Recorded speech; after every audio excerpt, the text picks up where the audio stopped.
akomi sikoyo handicapé en tout cas ngai en tant que maman na ko encourager yango te.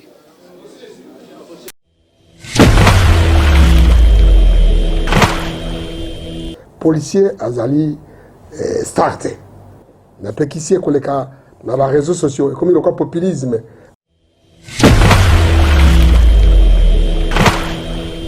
Konti abengaki nga général Sylvano Kasongo abengaki nga pona côté yanga toujours bazo sécuriser ngai donc partout na roza nazala nga kimia.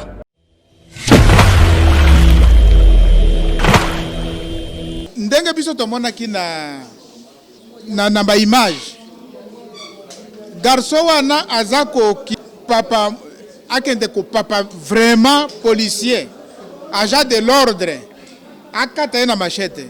Non, ce n'est pas sérieux. La légitime défense ezali eloko ezali na droit na mibeko.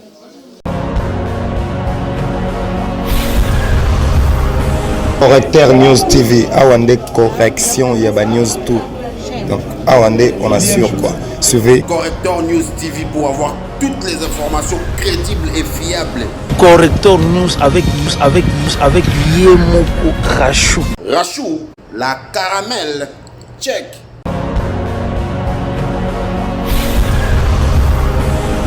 Policier na acte nae ayebi ba droit ayebi azana compétence na musala na ye et puis ayebi comment koki ko calculer pour que abomayete asala ye mabete mais c'est une moyen ya ko se défendre premièrement pour na emoko parce que tout le monde a ba policier mingi bazo kufa ba policier ba okufa pourquoi parce que akobeta or ba kuluna ba yebi déjà autant de balles au ezala na kati soki esili donc bako sasa policier akosasa na mawa parce que tozo mona yango ebele mais ye au moins azana maîtrise ya musala a sauver na vie na yemoko et puis a sauver vie ya bato oyo baza place oyo yazaki ko garder sans cela on allait ko sali mabe bako ko pe ko sala bato place ye azalaki na sécurité mabe mais au moins a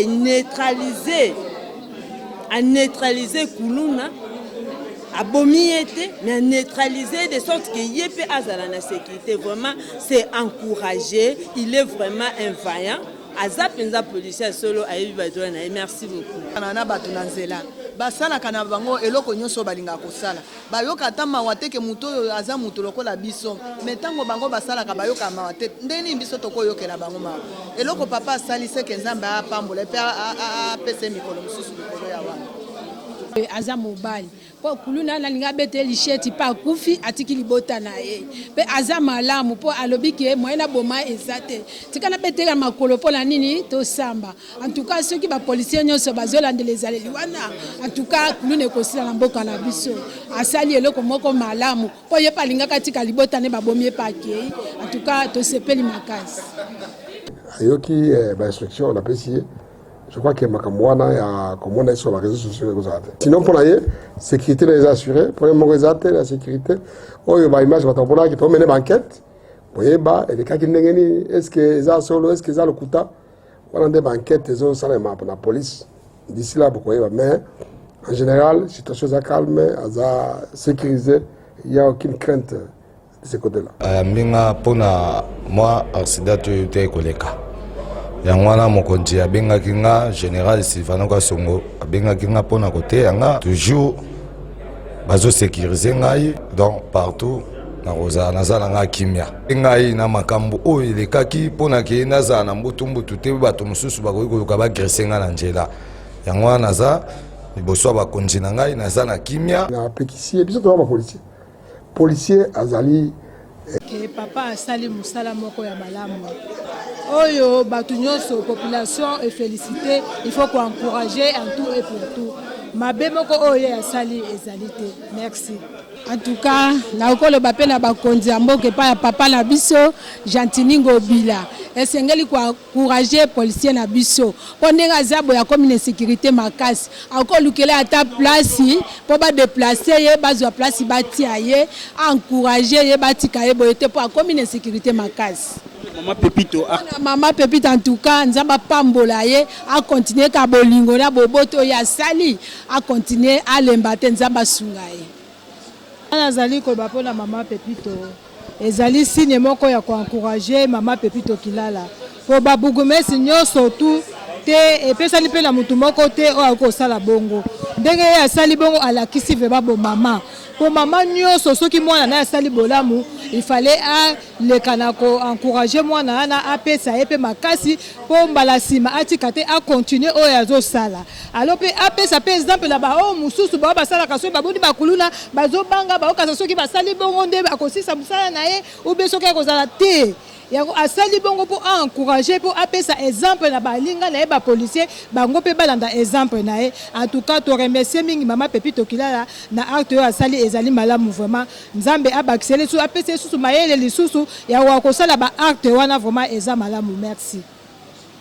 Nazo ko encourager Maman bourgmestre na biso Pépito kilala na oyo asali po na prime d'encouragement oyo apesi soda oyo kuluna ngaka kata ye machette mais na ba courage na ye nde ye abetaki kuluna na masasi na lokolo a se défendre yango na kosenga pe bakonzi na mboka basunga soda ya boye po nenga zana za déjà na danger place azovanda eza mwa suspect faut ko sunga ye ata na finance ata ko alongwa place oyo azalaki batia ata côté mususu en plus azape mutu ya ko matsaye ba grade en plus naza anja ya environnement chef nanga Serge Mbi Akelo.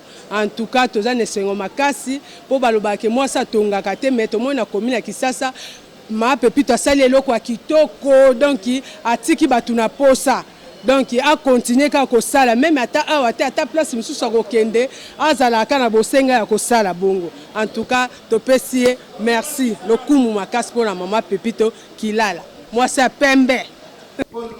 Merci pour la parole. Nazana sengo makasi koleka. Soda wana ngana bengi azali Daniel na libulu ya bakosi. Pourtant babwaka ki Daniel na libulu bakosi. Daniel amona ke espoir ezalaki lisusu te. Mais lokola zake longo na Nzambe espoir ekomaki ndenge soda na zalaki. Asali acte moko to sepe nongo makasi penza a défendre na vie na ye. Po acte o mama asali wana zali mama ya bana. Nga benga ka Maman Pépito kilala aza incomparable.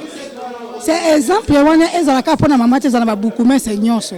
Ceux qui pema bukume se nyonso bazaka motema lokola Maman Pépito kilala na ebite Congo o elinga kozala ndenge nini. En tout cas na pesi mama ba félicitations ebele Maman Pépito umela na yo. Umela na bonde na yo biso nso tozaka na sima na yo. Congo mobimbezo mona kaka yo. On a quoi accorder la parole. Oyebi eloko babengaka légitime défense. Ezali eloko ezali na droit na mibeko. Parce que ndenge biso tomona ki na ba image. Garçon wana azako ko papa akende ko papa vraiment policier, agent de l'ordre. Akata na machette. Non, ce n'est pas sérieux. Et ça sérieux. D'ailleurs, azali policier moko malamu, ce n'est pas pour rien que il est excellent. Parce que qui ko beta même place oyoke, azong samori mo pa kolonzam. Mais a beta qui na lokolo neutralisé de façon que basambisaye. Donc c'était policier professionnel et puis c'était policier vraiment oyayebi elembo ya vie à moto. Voilà, c'est un peu ça. Donc acte de bravoure à Sali, vraiment à Yebi droit, et à se défendre convenablement. Merci beaucoup. Armes, self-défense et à soda, c'est bon. Ça va très bien. Correcteur News TV, Awande correction, il y a news tout. Donc Awande, on assure quoi. Suivez Correcteur News TV pour avoir toutes les informations crédibles et fiables. Correcteur News avec Yemoko Rachou. Rachou, la caramel, check.